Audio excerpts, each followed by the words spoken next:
you'll see from either team. So this definitely makes sense. I think Flash is probably the highest prioritized NA jungler. Oh, okay, we're gonna see the Nightmare Superman. He's also good. I would have definitely expected the Harley, but this does have great synergy with the Flash and the API, so we're gonna see a lot of good lockdown. Oh, Oh, looks like someone just got disconnected real quick. But what we'll do is we'll jump right back into the game. We'll have them do the exact same picks they did before. Um, Talking about the Nightmare Superman pick and the API pick, and you said they synergize well with the Flash. Do you think a squishy solo laner like Blue Beetle can survive ganks from like the root attacks from Baton Poison Ivy with Flash's damage output? if you put him in the mid lane is a much shorter lane, so it's easier to avoid ganks theoretically from the mid lane because you won't have to be as far away from your turret. Uh, then I think he'll probably be okay. Against that API in the top lane, I think he'll definitely have trouble. If that's what ends up happening, I'd be pretty frightened for the Blue Beetle. Yeah. Um, he has the one escape with his E, but it's a shorter range escape as Definitely. opposed to like a Gaslight Gasbat or Batman's or Mecha Wonder yeah. Woman. Yeah. So that's a little scary. Uh, I almost would rather. I'm a big fan of Cyborg. I would just play Cyborg and go all out top lane, but that's oh, probably even more suicidal, right? I'm a big fan of Cyborg top lane, actually. He runs away really nicely. He's fast, he's durable, he's got a slow. I'm a fan of it. Yeah. He's also one of those champions. If you survive to the late game, um, and if you survive to the late game, his damage output is so insane that it's just crazy, right? Because with his ultimate and his penetrating shots, he has both a steroid from his passive and a steroid from his E. He has the highest potential damage output if he can stay alive. In terms of a burst, I think you're gonna see a whole lot of damage output from him. Yeah. But sort of his lack of a auto attack steroid make it so that you're not gonna see him do as well perhaps as other marksmen in a very extreme late game situation. Yeah, and I guess also he's in like sieging type situations, right? I think Yeah. because he doesn't really have a long range poke like Green Arrow does. Mecha Wonder Woman's Q and her ultimate have a little bit more range in a basic attack, whereas Cyborg's Q doesn't really do anything unless you follow it up with basics. Okay, so So we're back in the game, and what happened actually is there was a little bit of the order that Dignitas had their people in. They had ended up with someone stuck in the fourth spot who actually didn't own any champions, so they had to pick Blue Beetle because there's only one left. But now that they're able to redo it, they have exactly the champions they intended to. The exact same champions on either side have been picked, with the exception of the Blue Beetle. That was an unintentional pick there. okay. Um, So this does make a lot more sense to me. This yeah. time, what we're seeing is Dignitas picks up both the Poison Ivy Prime and the Harley Quinn in order to deny the top two controller picks to BrawL, and then in response, BrawL picks the Nightmare Superman. Definitely makes sense to me. The only real question remaining is where are they going, and it looks like a mid lane Poison Ivy Prime. Yeah, that's pretty cool. And that's something. So, typically, a team tends to get one controller. That's Right. typical. You guys on Wednesday did something a little crazy with 3 controllers. You Yep. ran 2 bottom, 1 top. Yeah. With them, they're gonna run. Wonder Woman is gonna be top. They're gonna run 1 middle and 1 bottom. What do you think about the controller mid lane? Controller mid lane, especially Poison Ivy Prime, is going to be pretty strong. It's going to be very difficult to push out of lane. There's probably not going to be a whole lot of kill potential in that lane for Dignitas, but it's also going to be very difficult, I think, to push Poison Ivy Prime out of that lane. You're going to see Joker is one of the better blasters at really controlling the mid lane, having control of the wave, and kind of dictating the pace, but Poison Ivy is going to be one of the people who maybe isn't going to be able to push on Joker, but at the very least isn't going to have any trouble dealing with it. So you mentioned before there wasn't gonna be that much kill power that Dignitas would have in the middle lane with Poison Ivy. Yeah. Now, I would assume the top lane may not be that much kill power either with Wonder Woman top, or would you disagree with that? I think Wonder Woman top brings a whole lot more kill potential than most top laners, actually. Like on Wednesday, you also saw me pull out the That's Wonder true. Woman, and we had a whole lot of kills in the top lane. And you had Wonder Woman Gas Cat as well, the same combo that they Yes, have. You also had Psychic Assault, just like right. Intercox has as well. So it's a very similar setup, but the only thing about that, though, is that Ease is pulling out this API who's among the hardest, if not the hardest champion to gank in the game. So it's going to be very difficult for Dignitas to lock down any kills in the top lane. Not because they don't have a good kill lane. They do. They have the Gas Cat. They have the Wonder Woman to bring the damage and the lockdown. But API is just a tremendous, tremendous escaper. So with that being said, you think Dignitas will focus mostly on the bottom lane? As if you look at Stolen Powers, both Harley and Gaslight Catwoman do have Psychic Assault, so that's a lot of slow available if they want to do any bottom lane ganks. Yeah, I mean, they could. The only thing I see with that, though, is just GS is so tremendously good. I mean, you see this exchange going on in the bottom lane right now. It's sort of like a 2v1 split scenario, but GS is perhaps the best player in the world, and it's just going to be really tough for Dignitas to get anything done in that bottom lane while he's there. You'd also have a little bit of extra disengage from Atomic Joker with those banana peels. Have you found those really useful at helping you disengage against ganks, or are they more of kind of something you have to set up beforehand? Well, it's really interesting. When I initially saw the spell, I thought it would be kind of useless, but in practice, it's not at all. It's actually really useful. The arm time on the trap on the banana is actually really low, so it's conceivable to use it to escape from a gank. Actually, yeah.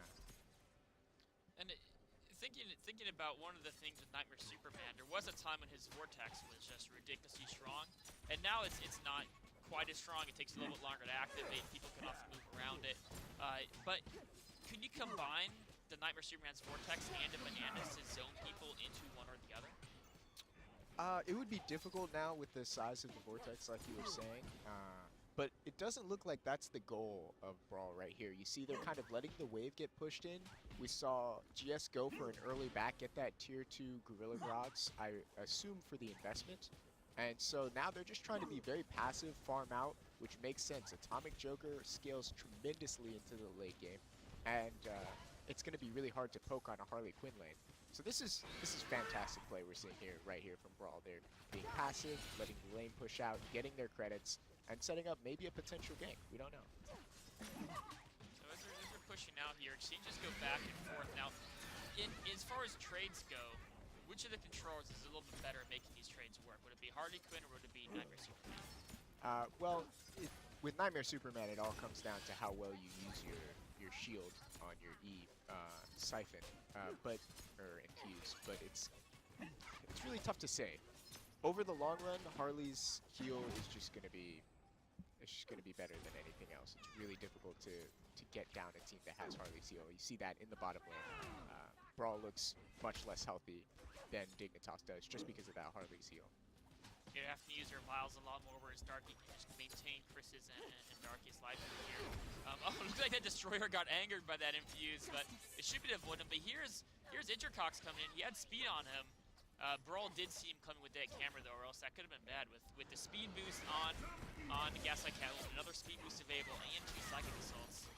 Do you think if BrawL didn't see Gaslight Catwoman coming, he would have been in a lot of trouble? I think they were already playing a little bit passive because we saw Dak up here in the top lane trying to make a play onto Nirok. Looks like they're not going to get him. But Dak was had already made the call that he was going for the top destroyer, so bot lane backed off a little bit. You saw that even though the wave was on the other side of the lane, they were already playing a little bit more passively because they knew that if the Dignitas' jungler had been on the bottom side of the map, there would have been no way for Dak to respond since he was already on the top side of the map to make that play. So Dignitas got the first camera, but BrawL actually, because Dak was so injured from, I think, drone damage and Wonder Woman, they haven't been able to secure this top destroyer. In fact, Dignitas could be able to get both of these right here. How big of an advantage would it be for Dig to grab both the first top and the first bottom destroyer? It can end up being a pretty tremendous advantage. What really it comes down to is how well BrawL can manage to find these cameras, because they are pretty easy to defeat now. The surveillance towers only have 5 hit health now instead of the 10. from the previous patch. So they're pretty easy to get rid of if you can actually find them. But Dignitas has the opportunity to put them in some sneaky spots. So it looks like the way Dignitas plays these, they can really tell between if there's anyone rotating kind of through the middle of the map. Yeah. Is that going to make basically Sledger extremely confident as far as he knows there's no way he can be caught off guard, or is it more to protect the top and bottom lanes? That's a good question. I think it's more to prevent Genre from roaming out of the mid lane, because he's going to, like I said, Poison Ivy Prime is going to be pretty much safe in that mid lane scenario. But it is possible for Genre to push. We see something going on in the top lane here. That Wonder Woman passive, though, that's the second time they've like brought her really low, then the Wonder Woman passive kicks in, and they just can't quite finish. Yeah, I'm not sure how much kill potential they actually have in that situation. Yeah. But yeah, like I was saying, Genre is going to be able to push that wave, and so he could theoretically roam, but with those surveillance towers, it's going to be hard. Although the one in the bottom side actually did already go down. Yeah, GS caught that really early on. He wandered up there and snagged that. Like you were saying, GS tends to have really good knowledge of what's going on in the map. He's a really cerebral player. He's got his game knowledge down.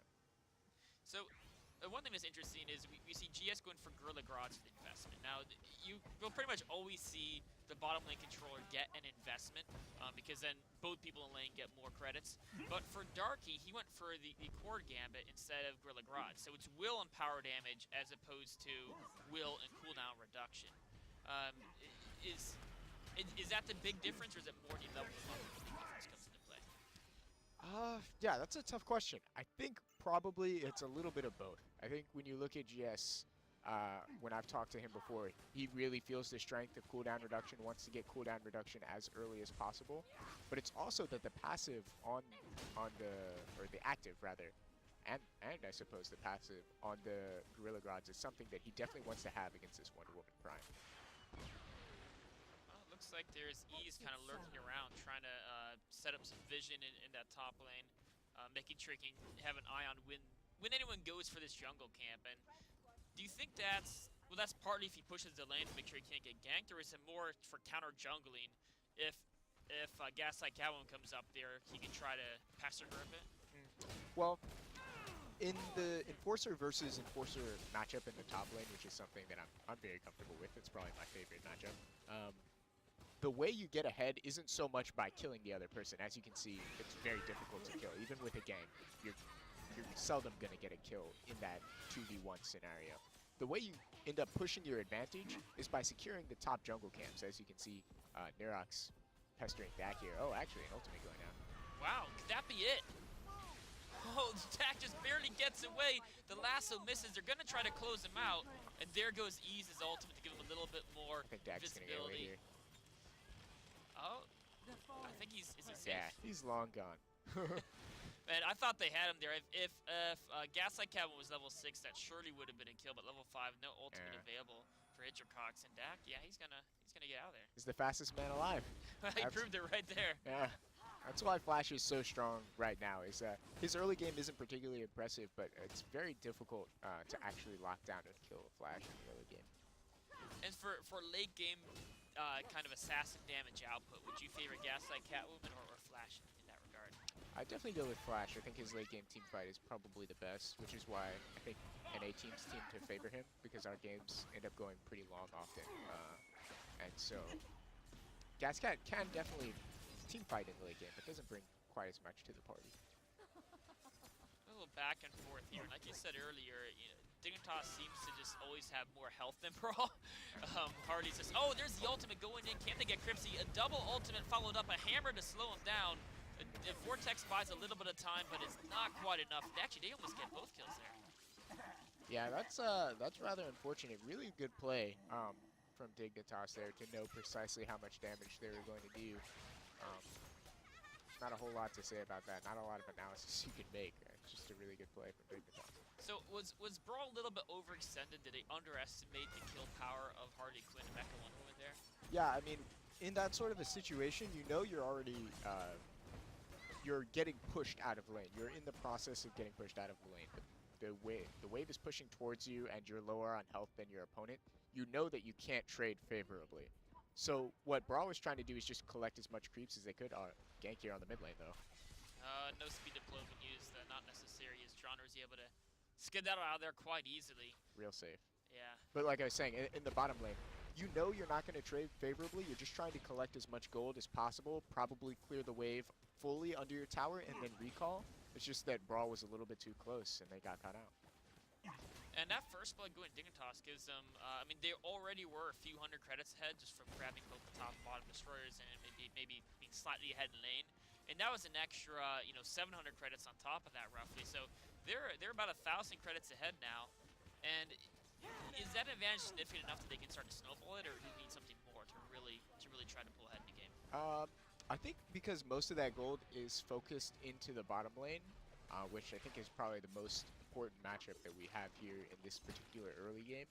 It's going to be pretty favorable for Dignitas, but they're going to have to keep the pressure on in the bottom lane if they want to snowball it. Well, they definitely have that slide. I love it when someone walks through a banana peel. The animation is so funny. It's one of those moments when you're, the one thing about the Crescent that I like is there's those moments that you just have to kind of laugh at. And it's because it's a game based on comic books, and it does have those comedic moments there. But another little attempt there at an engagement, but BrawL's able to slip away. But I think Dignitas, I mean, they would have liked a kill there, but they more just want to secure another destroyer kill for themselves. Yeah, I think it was more putting that pressure down. Oh, wow, seriously good gank in the top lane. Oh. The Meteor combined with the ultimate and the turret shots almost actually able to equalize that. Yeah, I'm not so sure about that decision though, to use the ultimate there. I think if Norak had just kept walking away, he might have been able to get away. Yeah, with his passive on, I think it was a little greedy. Yeah. But them's the breaks. Yeah. I really like how on top of things Slitcher was as he popped up there through the Meteor down. Or actually, no, that was Norak's own Meteor. I guess that wasn't Slitcher's there.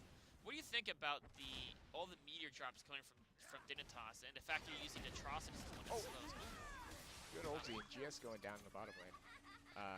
This is what I was talking about earlier. Dignitas is just keeping the pressure on in the bottom lane. This is what they need to do because they don't. Obviously now they're losing pressure in the top lane with the kill there, but they don't have a whole lot of other good options in this game.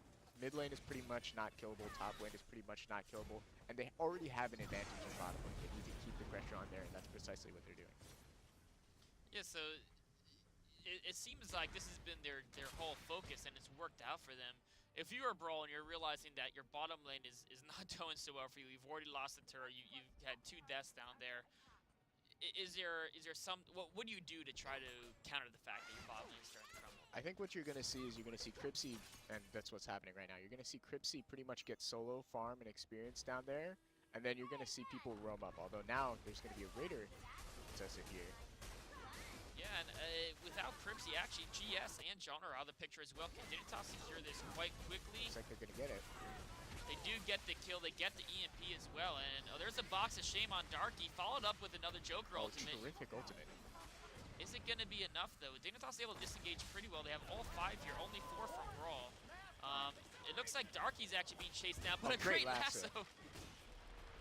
And a Meteor drop slows as well, and all of a sudden that could be in trouble.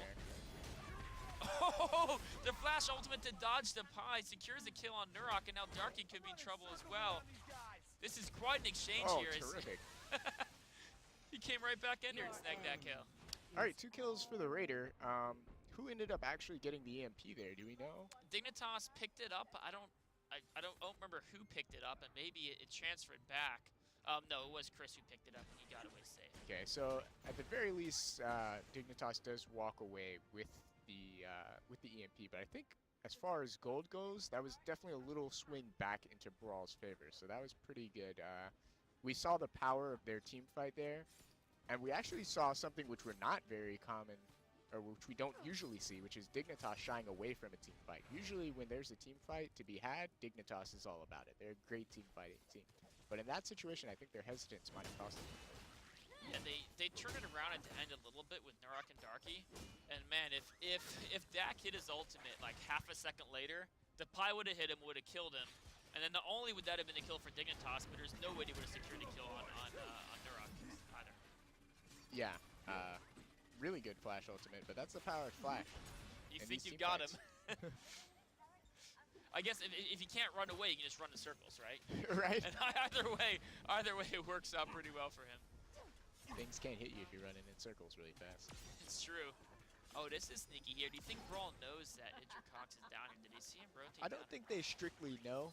They might know. They do have a cam up there in the sort of urban jungle path down to the bottom lane, but they're playing passively in that bottom lane anyway.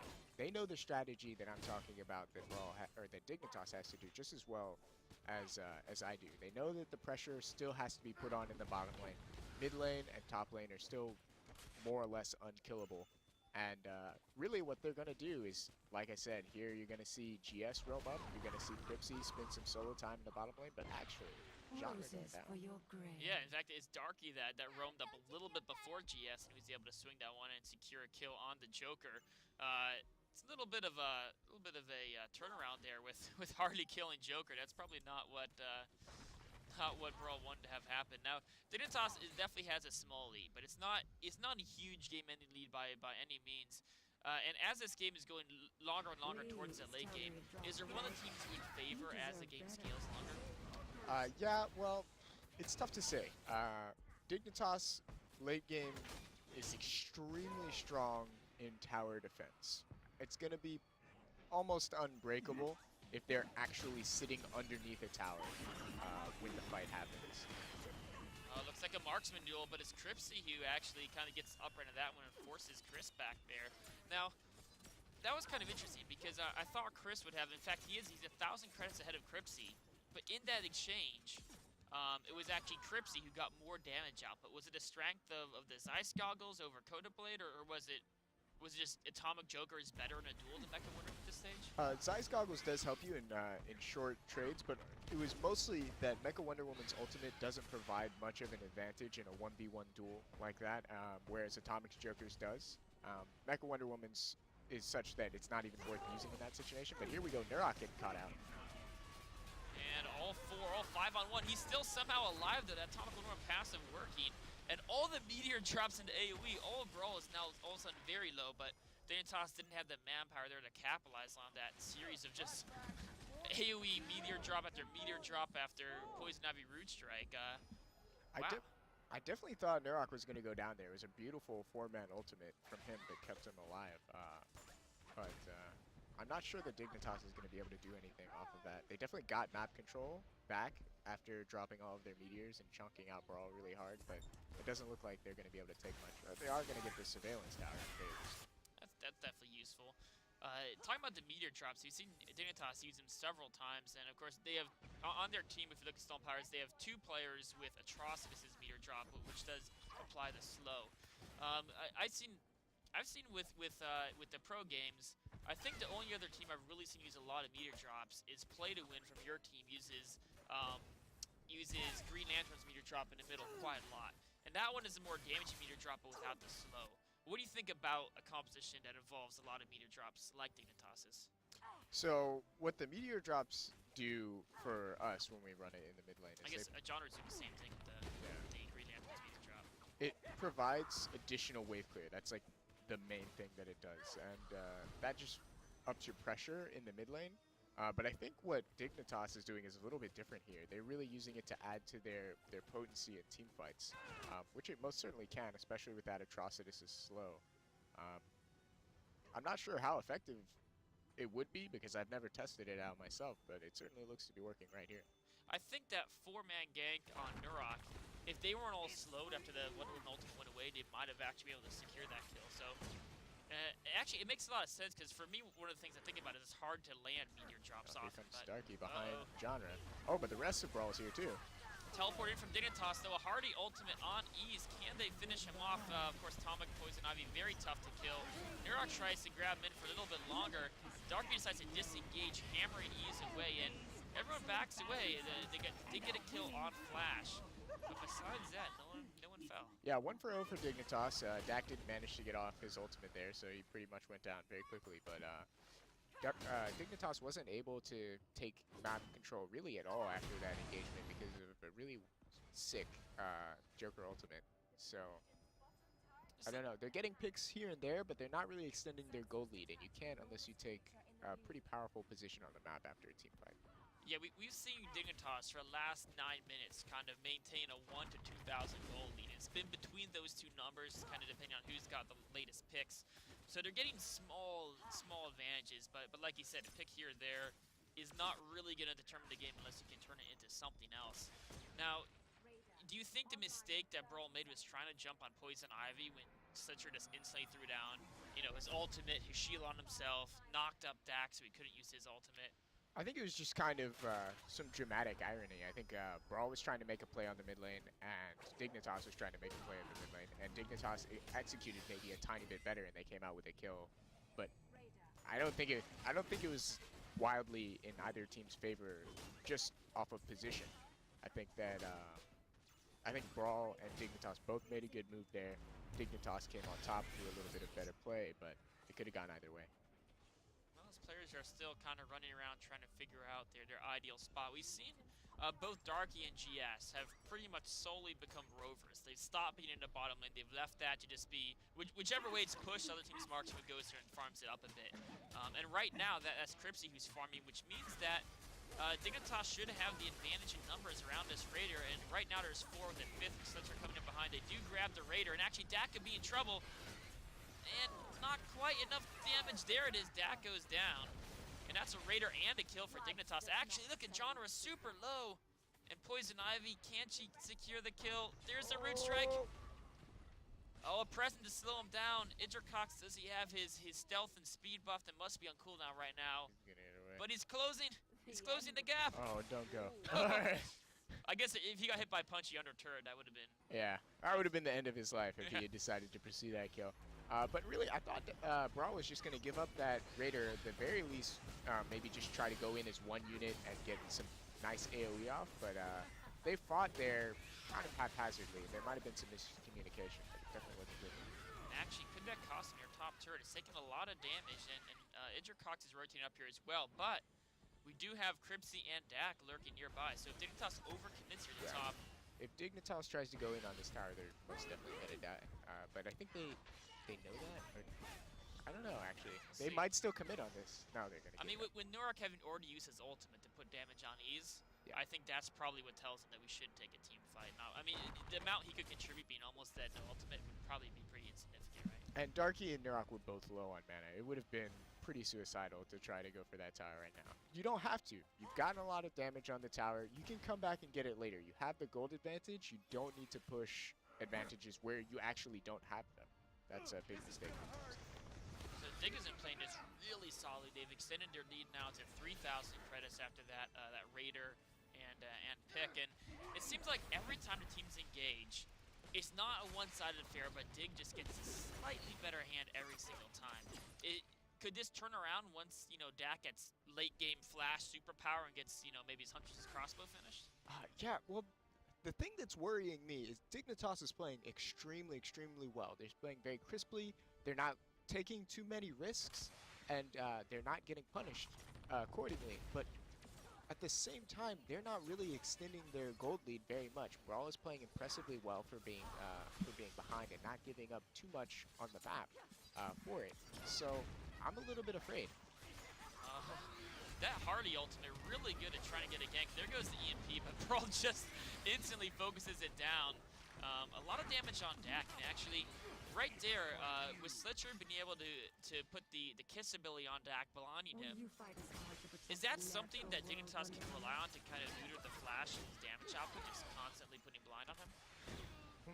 That's an interesting question. I think they're mostly going to be focusing their other CC on Flash to try to make sure that he doesn't ever get an opportunity to ulti, but I don't know. It's going to be really tough to shut him down for sure. This move from Dignitas is good though. This is what they need to be doing.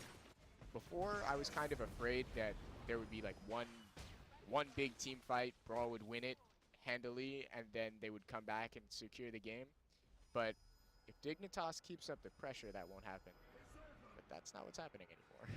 Yeah, Dignitas, I mean, they did lose their top turret, so it ended up being a turret for a turret, which, I don't know, do you think, I mean, I guess the credits are still about 3K apart, so it was almost like a everything that happened in the last few minutes really didn't really favor any team, would you say? Yeah, I think credit-wise it didn't there was more HP on the mid tower than there was on the top tower, so it was a favorable HP trade for Dignitas.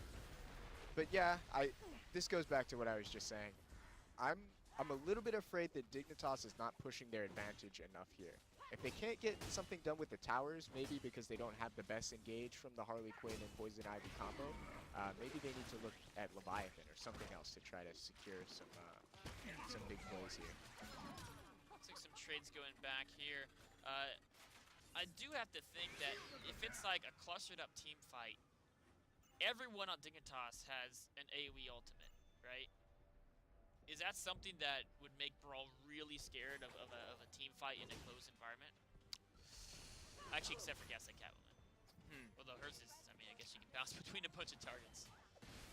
A team fight out in the middle of a lane, I think BrawL has no fear of. But a team fight underneath a tower, or perhaps in a closed urban jungle pathway, I think BrawL definitely fears. And I think that's why you're seeing BrawL stick more to being inside of the lanes rather than between them.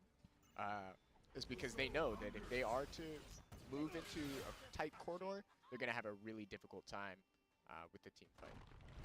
Oh, there's a box of same on Slitcher, but an ultimate from Chris forces BrawL away. Slitcher trying to stay alive, does not make it, but meteor drops slow down Dak, and he goes down as well. Definitely seen the use of that atrocious meteor drop there. And just a one-for-one trade with both teams backing out now. Yeah, I thought that was going really in the favor of BrawL, but Chris did a ton of damage to Flash right after he came up out of the ultimate, and he wasn't yet in the team fight to try to provide any protection to Flash.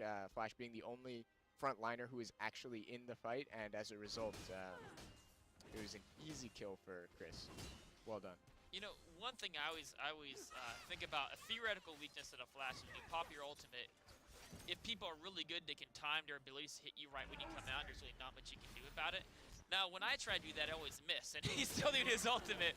But we saw there, the timing of the meteor drops just hit him right when he popped out of his ultimate. Not only took out a chunk of his life, but also slowed him, so he had a little bit harder time escaping from the auto attack of Chris. And Dak did have to ult right after he used his Q, which meant that his Q wasn't off of cooldown after he finished his ultimate. And as a result, yeah, it was more of a simple matter to try to hit him with the meteor right after he comes out. Yeah, I guess he had no instant evasion available. Well, with that, still, it's actually BrawL's closed the credit gap a tiny bit to about 2K, but it's still Dignitas with a slight edge. But I guess the question is, where are the credits deployed? Is the fact that Chris, you know, has 1,000 more credits than Cripsy as far as the marksman goes, is that something that's really important in these late game fights? I think in the mid-game fights, we definitely just saw that come into play here, although Dak jumping onto Narok here with ease. They've tried to kill Narok so many times, but he seems to continue. Oh, there's a meteor drop, Wonder Woman ultimate combo again, and again it gets a kill. That's a devastating combo. Was Flash's ultimate not up yet? It must not have been. It just came off cooldown. It must have just came up, yeah. Yeah, wow, that's really unfortunate. I can't agree with the decision to keep going for Narok here. It's definitely not been working out previously in the game. And it's only putting them, especially there, they were so deep into enemy territory on the other side of the wall in their jungle. It just really didn't make a whole lot of sense. I really like this. If Dignitas is going for this levy, this is a tremendous move. This is what they need to have been doing. They finally got a couple of picks, and now they're going to be able to control this Leviathan. I don't think there's a thing that BrawL can do about it. Yeah, there's only 3 of them up. I mean, they know what's happening. Maybe they could steal the last hit, but they definitely would not be able to get the deployment since they spawn here at the top. In fact, they aren't able to get the last hit. It's Gaslight Catwoman who secures that one for Dignitas. And now BrawL just has to kind of retreat it. But actually, Cripsy, is this overly bold for him to be pushing his lane alone here? Or? I don't think so. I think he can be pretty confident that that Dignitas is going for this Raider right now, and so he doesn't have to worry a whole lot about them being in the bottom lane. If I were him, I'd even still be pushing that bottom lane. All the way to the turret. Yeah. Yeah. Now Dignitas is in a commanding position. They haven't been in it before, but they have 2 EMPs now. They have a 6K gold lead. This is their moment. They have to make something out of the next 3 minutes of this game if they want to close it out anywhere before 60 minutes. and at that point, I guess it's anyone's game, right? You lose one team fight badly, right. and another team will just walk across the map and finish you off. But so far, it's been 29 minutes. These teams are, I think, evenly matched enough that we haven't seen any team really just hardcore dominant team fight. We've seen every time there's an engagement, it's been Dignitas that gets a slide edge, a slide edge, a slide edge. But no one's really got a dominant edge quite yet. Yeah. And like you said, though, Dignitas now has enough advantage. Yeah, I've talked to Darky and I've talked to GS about what they really felt the strengths of their two teams were, and everybody said, oh, actually, everyone going on Nurok this time. They brought the whole squad. They popped every single ultimate. They did take his EMP as well, and I guess if it's 5, he can't escape. He can take 3, he can take 4, but if it's 5, that's where Nurok draws the line and says, okay, I've had enough. And actually, that's super important. Getting one of those EMPs, now all Dignitas has is one 5-second EMP, right? So that means, or 6 seconds, right? I believe it's either 5 or 6. Yeah. I actually forget the exact number. I think it's 6 seconds as of this patch. And what that means is that, actually, they're definitely going to get this bugged out here. But what that means, especially with the kill, is that it's going to be pretty much impossible, I think, or extremely difficult now, for Dignitas to come down and kill a tower that BrawL is already sitting underneath. If they're already sitting underneath the tower, it's going to be really difficult. So what Dignitas needs to do here is they need to get their side motion on, they need to get their dancing shoes on, and they need to move from lane to lane. The one thing they have really well is I think Dignitas has a ton of disengage with Poison Ivy and Harley Quinn. And what that will allow them to do is if they kind of move to a lane and if they just slightly overcommit, they're probably okay getting away without losing anyone. I don't think BrawL has a great ability to make picks against Dignitas, unless it's a 5-on-1 like we just saw. Well, that's interesting.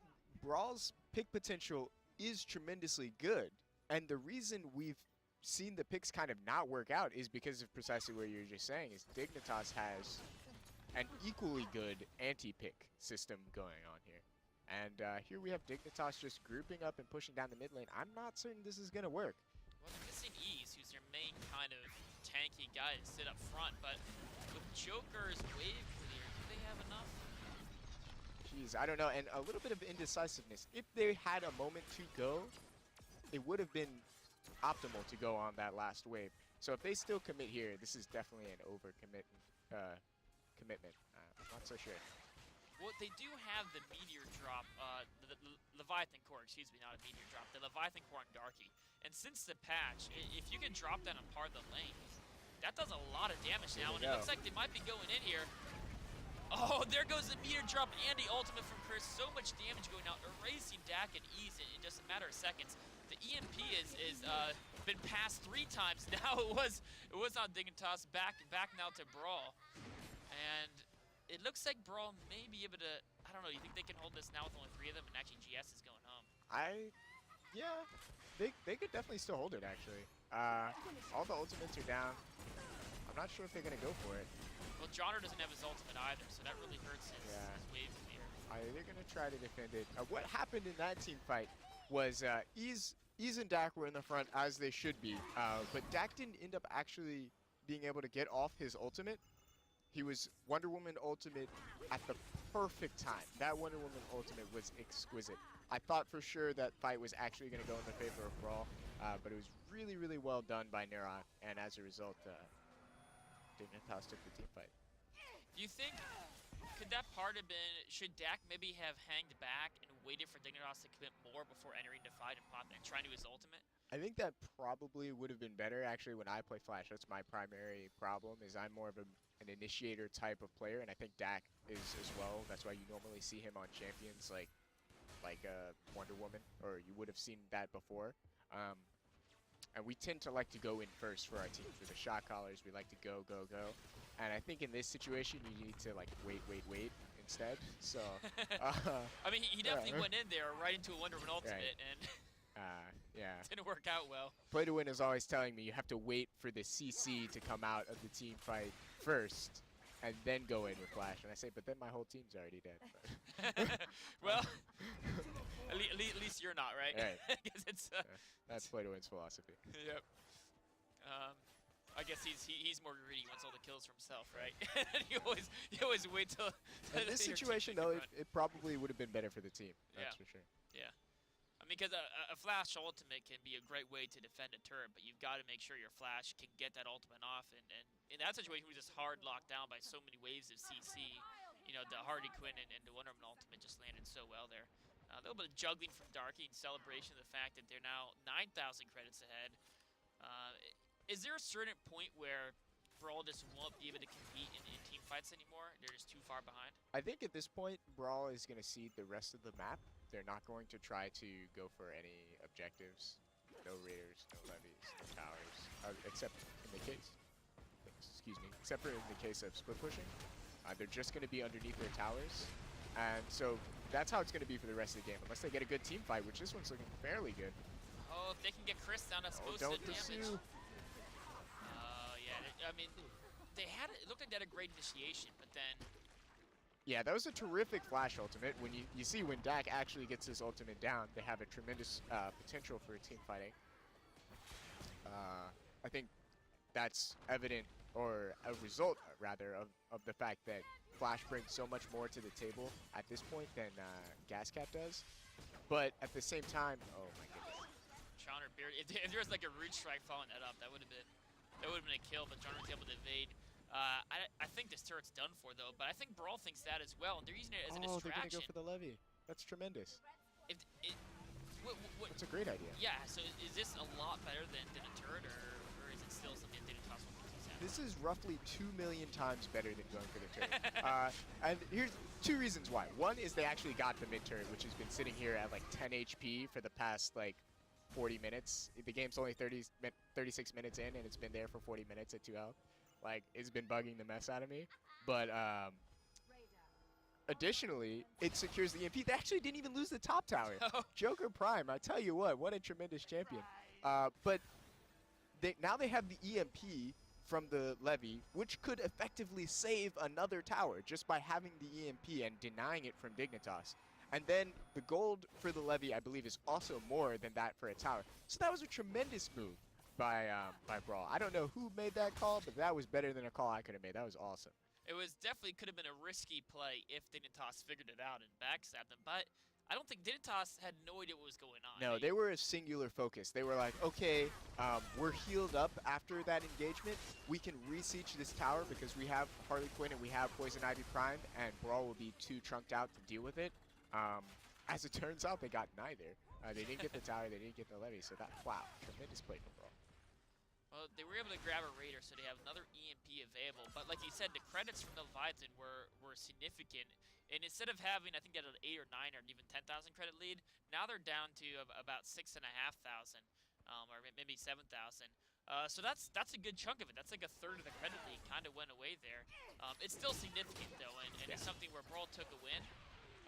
With the credit differential, but with BrawL having both the Leviathan shield and the Leviathan core, would actually be... Oh, actually, here's a... Rock tries to get a jump, but no, there's really no one else from the team to capitalize on that. GS was trying to bait himself there a little bit. Actually, BrawL is in a great position right now, but they need to realize they are still very much behind, and they need to play the same tower defense game that they were playing before. They need to turtle up and just wait it out. They secured themselves basically another 7-ish free minutes just by getting that levy. That was good enough. That's the maximum amount of play they really need to make for the next 7 minutes. So they shouldn't feel pressured to make any big moves. Really, the onus is on Dignitas right now. Well, they're trying to push in here. This top tier could take some damage, though. The wave's not that huge. And actually, Dignitas is coming in here. Oh, a lot of ultimates coming from Dignitas. Dak doesn't get a chance to get his ultimate 2 stunned, but there's the Leviathan core doing so much return damage, and the Leviathan shield keeping everyone besides Dak alive, and BrawL is turning his team fight around. Gas guy just walking through the middle of the team there. Yeah, so that was a really, really good Poison Ivy plus Wonder Woman combo from Dignitas. The problem was that after that combo went down, they did not have the damage to back it up. Everyone else at that point was focused on retreating. Nurok went in while everyone else was going out. Nurok died instantly for it. And with that one member advantage, BrawL was able to just steamroll forward and take the rest of the team fight. How big of a role did the Leviathan play this happen? Actually, hold that thought for a second. It looks like Slitcher might go down here as Brawl continues to try to push their advantage. And now it's just Idrikox. GS stays alive. Idrikox trying to defend the turret, but it's 4-on-1. And he stayed alive for longer than I thought he could. That was, I mean, this turret's no joke. Yeah, his sacrifice will probably, let's see, what are the timers? I'm not sure if his sacrifice will actually save anything. I think BrawL can probably still get the damp here. They're definitely gonna go for it, or at least I would. Or actually they're not. Okay, yeah, Dark they're is gonna bad. secure other map objectives instead. But, jeez. Yeah, the Leviathan deployables played a big role in that fight, but I think more of that was Dignitas feeling like they had to make a play because BrawL was able to secure the levy. Just the fact that BrawL got that levy was the big thing that played into that team fight. And this is what I was talking about, was you've seen Dignitas get a pick here, a pick there, 1 kill here, 2 kills there, secure a few map objectives. But there's been one huge team fight win so far, right? And it was that last team fight. And that's what I've been worried about, is that BrawL had been waiting to break out this tremendous team fight win. And unless Dignitas can really find a way to secure some kills at this point, even though they're up by 2K still, which is a lot less than they were, I feel like they have no chance in this game. So you think the team fights, the big team fights, will continue to go BrawL's way? Not even that they will necessarily go BrawL's way, but that Dignitas has shown an inability this game to lock down kills. And if you can't siege a tower, you can't get a tower down, and you can't lock down kills, then you're going to have a really tough time actually winning the game. You can get a gold advantage, you can get a lead, but you can't actually win the game. And that's something that the range of Atomic Joker and, of course, the great skirmishing ability of Joker Prime probably means that BrawL would have a decent opportunity to siege turrets. Because even though there's a lot of kind of AoE controller abilities for Dignitas, I don't know how much really range harass they have at their disposal. Yeah. They have 3 ranged champions, but the only one who's going to be doing any damage to the turret is Chris. And I think Chris has felt kind of afraid. Like, he's had a good gold advantage for the majority of the game. Does he still have the most gold in the game? He does. Yeah. Although it's pretty close between him and Idrikox. He's a rich guy, and he's really effective right now. But he's felt afraid because BrawL, while they've been behind, has had a tremendous ability to kill one person if they're out of position. And just that threat has really kept BrawL in the game. And it's a threat that Dignitas lacks. Is that mostly due to Ease and GS with their abilities to lock a target down? Yeah, I think it is. And it's also partially Dak's ability to do damage to a large number of people and not die. Because he's the Flash. Because he's the Flash. He's the fastest man alive. But yeah, it seems like, at least going from the last, 4 engagements, it pretty much, if you can reduce it to one variable, it's, does Dignitas CC Dak and kill him before he can use his ultimate, or do they not? Right. And that's kind of dictating the pace of these engagements. Because without Dak being able to do that damage, sure, Genre does damage, sure, Cripsy does damage, but they don't have a good way to focus damage onto high-priority targets. Levy going down here for Dignitas. I think BrawL is actually going to contest this. They're coming in from here on top, putting down the camera. The Levy is, they're going to be late, but can they capitalize? The teleport in from behind, though, from Nurok. Oh, Speed Force Battery and ultimate. Dak gets his ultimate off, though. GS goes down. Actually, is he going to revive? Very low. Yes, he does he does revive. More damage going out. He goes right back down again. This time the passive is on cooldown. Now E's taking damage from Chris. This is a really messy team fight. Actually, BrawL's going to win it. Wow. Wow, Dak comes back and secures more kills, and that's 5 for 2. Wow. That was a really well-played team fight from BrawL. They were not together at the beginning of that team fight at all. But at the same time, Dignitas also kind of trailed into the team fight, and they Harley ultimate whiffed completely. And they generally use their AoE abilities on 1 to 2 people maximum. And as a result, when BrawL actually, I think they might just win the game. I'm fairly certain. Dak turned damage. Yeah, it's gonna. East goes down. It's gonna take them a second here, but they are gonna win this game. Yeah, they got 40 more seconds, right? And, I mean, the elite drones will come in next wave. Yeah. Yeah, this is what I was afraid of. Yeah, it just came down to, at the end, the damage coming out of the champions from BrawL was persistent throughout the team fight. It was less so for Dignitas, and they dropped their ultimates at a suboptimal time. Wow. There you have it. I mean, that game is part of what makes me love games like Infinite Crisis is because Dignitas was just, they were outplaying BrawL for most of the game. They were making picks, they were getting kills, they were securing objectives, right? They got Leviathan, they got Raider, they were getting turrets. At one point, they were up like 3 turrets in the game. But then that slip up in the end, and the late game, you lose a fight like that, and as you guys saw, it's done, right? Can I see the damage graph? I'm actually interested at how much GS did. I think he tanked a ton of damage. So if you look at damage taken from champions, he actually tanked almost as much as Ease did with Atomic Poison Ivy. So yeah, he was doing a tremendous job of tanking the damage, and I think Flash was doing a tremendous job of dealing the damage when he actually got his ultimate off. Yeah, he was a primary damage dealer on for physical damage. Yeah, and then overall damage. Joker. Was Yeah, Joker is great.